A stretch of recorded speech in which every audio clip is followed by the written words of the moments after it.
And ito naman guys, nakikita natin na makaka-recover din kayo dito sa mga pinagkakautangan nyo, no? Pero sabi ko nga, kailangan ng sipag. So ito yung susi dyan. Kailangan nyo maging masipag, hindi lang sa pagtatrabaho. Kailangan nyo maghanap ng mga side hustle, ng mga extra para mabayaran nyo yung mga utang nyo, mga kapiksi. Kung may trabaho kayo guys, pwede kayo mag-overtime para may pambayad kayo doon sa utang nyo.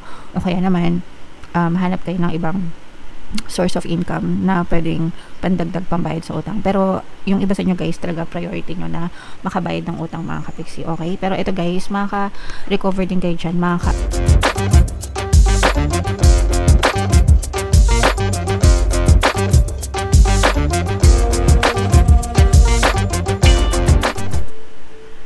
Hello guys, hello Taurus. Welcome back to Pinay Pixie Tarot. Ang pamagat ng episode natin for tonight is monthly Taurus ko para ngayong December para sa Taurus, Sun, Moon, Rising Sign and Venus. Sa dulo ng video guys, magkakaroon tayo ng yes or no pick a card reading. Ito yung deck na gagamitin natin.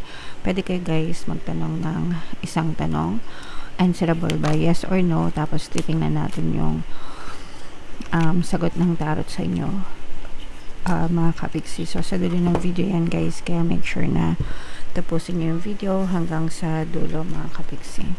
So unahin natin tong deck na to. Tingnan natin yung mga angel messages para sa inyo.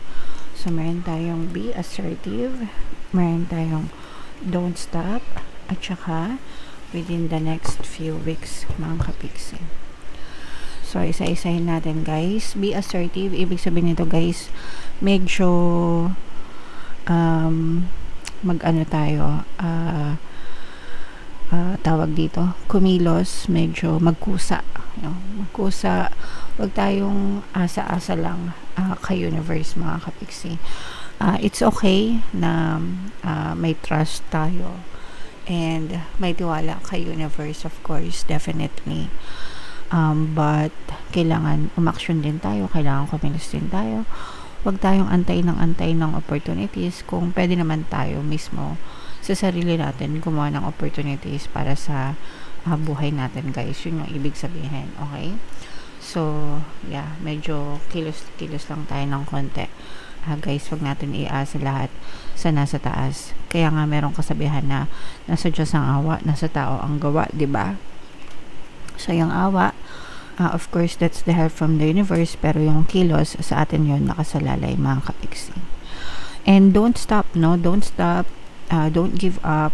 Huwag kayong titigil. Hindi porkit hindi kayo agad-agad nakakakita ng mga resulta na ini-expect nyo, magi-give up na kayo. Susuko na kayo. Huwag ganun, guys. Actually, baliktad nga dapat mas lalo pa kayong mag-persist, no? Kapag wala kayong nakikitang resulta, no? Mas lalong dapat nyong sipagan, mas lalong dapat kayong mag-persist and maging consistent, guys. So, wag kayong susuko. Wag kayong mag-give up. Pwede kayong magpahinga kung napapagod kayo, di ba? Normal naman na mapagod tayo sa buhay, pero wag kayong susuko, guys, okay? And ito yung timeline, no? Within the next few weeks, pagpasok ng December, mga kapiksi, maaaring may matupad sa mga minamanifest mo, maaaring may mga sagot sa mga dasal mo, sa mga hinihiling mo, okay? Yeah, so, pero wag kayong, sabi nga, wag kayong titigil, kasi pag tumigil kayo, hindi nyo na makikita yung mga resulta. And ito naman guys, pwedeng mas tumagal pa or pwedeng mas mapabilis, depende kung gaano kayo ka-focus. Syempre, the more na nagfo-focus kayo, mas malaki yung chance na ma-push out siya sa physical reality nyo. And kapag kayo naman ay super nega, pwedeng mas mapatagal pa lalo, guys. Okay? Alright. So, yeah. Yan yung mga angel messages para sa inyo, Taurus. Hanapin natin yung energy nyo habang sinashuffle ko to, guys. Panoorin nyo muna yung video natin regarding sa ating paano mag-manifest ng abundance video course. Kapiksi, sawa ka na ba sa mga struggles at hirap sa buhay mo? Masipag ka ba at masikap sa buhay ngunit hindi ka pa rin umaasenso? Ilang beses ka na bang nag-attempt mag-negosyo at mag-invest pero palagi ka pa rin nalulugi?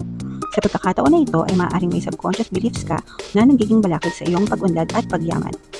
Introducing, paano mag-manifest ng abundance video course. Dito ay matututunan mong ma-overcome ang mga balakid mo para tuluyan ka ng umunlad, umasenso, sumagana, maging matagumpay, successful at maswerte sa iyong kabuhayan, pera, trabaho, negosyo, salapi at kaperahan ng bonggang-bongga. Dali, mag-send na ng email sa pinoypixie@gmail.com at simulan na ang iyong pagyaman ngayon. Alright, so sa lahat ng gusto mag-avail ng course guys, meron tayong paano mag-manifest ng abundance video course, paano mawala ang third party, at magkaroon ng harmonious na relationship, paano pabalikin si ex reverse breakup. Sa mga interesado guys, mag-send lang kayo ng email sa pinoypixie@gmail.com. And sa mga naghahanap ng pampaswerte guys, sa mentoring tsaka si Trin yung recommended ko, may makikita kayong mga link guys sa description box nitong video.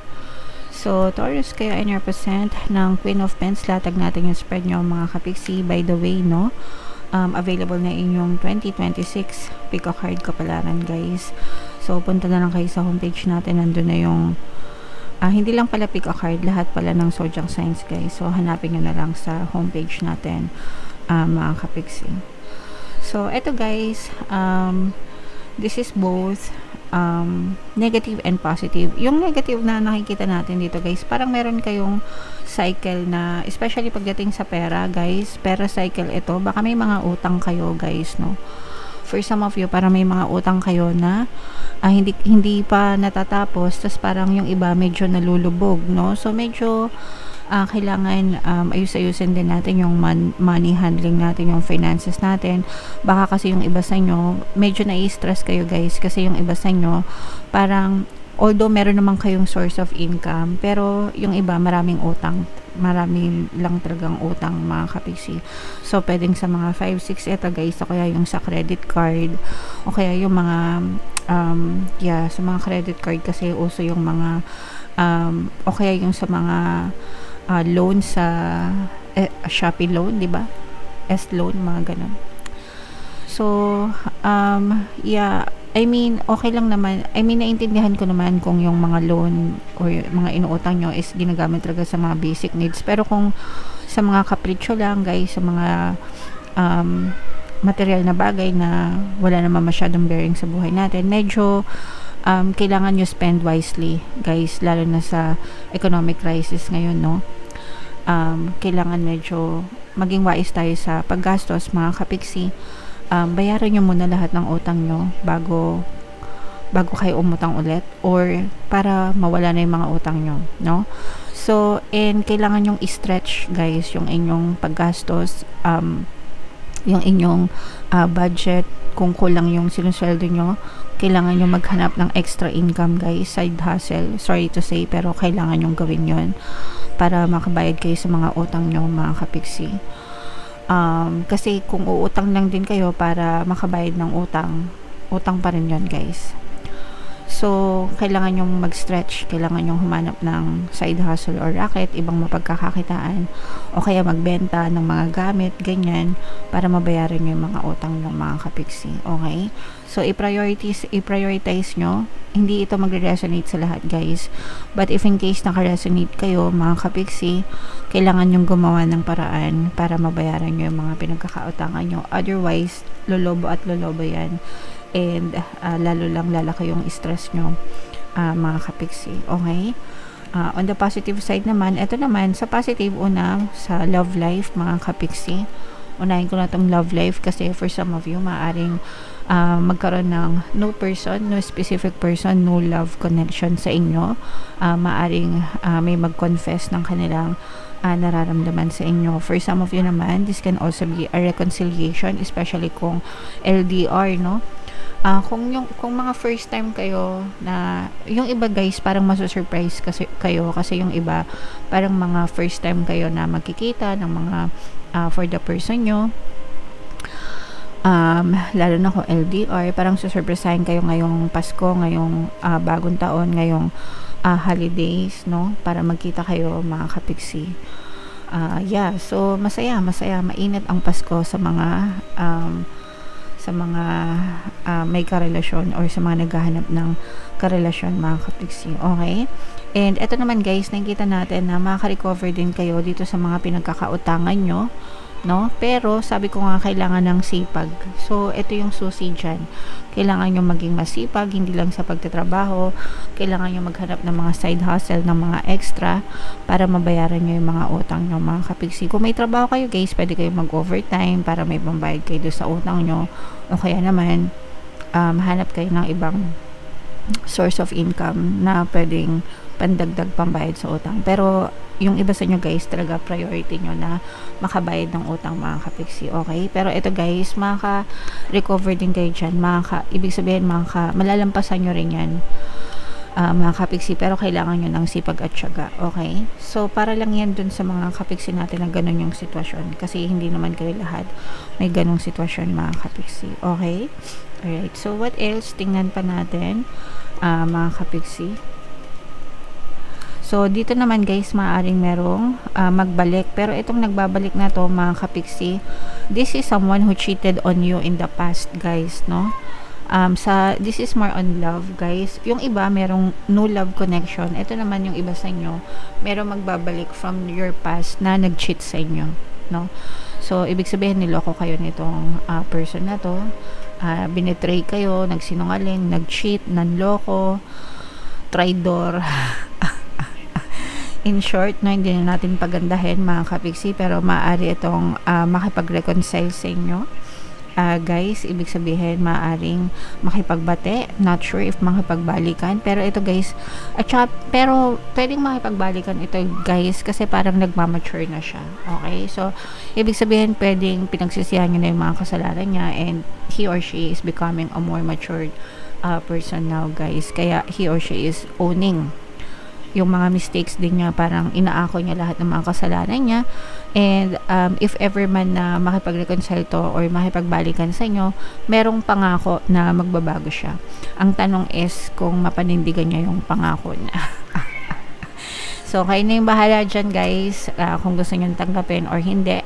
Sa mga nagpapabalik, syempre good news yan, meron tayong mga subliminals na pampabalik guys, no?